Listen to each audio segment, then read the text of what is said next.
Viloyatimizda transport va logistika infratuzilmasini rivojlantirishga qaratilgan yana bir muhim loyiha hayotga tatbiq etildi. Navoiy xalqaro aeroporti hududida yangi tir parkining ochilish marosimi bo'lib o'tdi.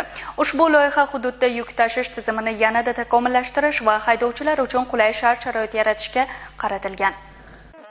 Yangi tashkil etilgan tir park bojxona nazorati ostida harakatlanayotgan yuk avtomobillari uchun xavfsiz va tartibli to'xtash maskani sifatida xizmat qiladi. Ayniqsa, kunning kechki qismida haydovchilarning dam olishi va transport vositalarining xavfsiz saqlanishi uchun barcha zarur sharoitlar yaratilgan.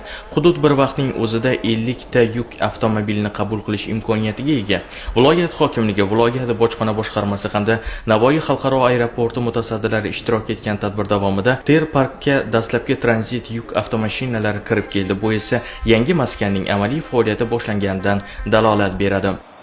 Barchamizga ma'lumki, joriy yilning 9-fevralda muhtaram prezidentimiz Shavkat Miromonovich Mirziyoyev muhim bir qarorni imzoladilar. Bu avvalambor Navoiy xalqaro aeroporti bo'yicha imzolangan muhim qaror hisoblandi. Qaror ijrosini ta'minlash maqsadida nafaqat bu tir park ochilishi, keyinchalik havo kemalari hajmini oshirish, yuk hajmini ko'paytirish, xalqaro miqyosga chiqib, Navoiy xalqaro aeroportimizni markaziy logistik hubga aylantirish.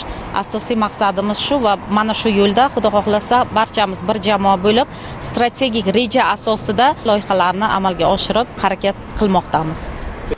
Bu kabi zamonaviy infratuzilmaviy loyihalar hududning yirik logistika markaziga aylanishiga hamda yuk tashuvchilar uchun qulay va xavfsiz sharoit yaratish, shuningdek, transport salohiyatini oshirishda ham muhim ahamiyat kasb etadi.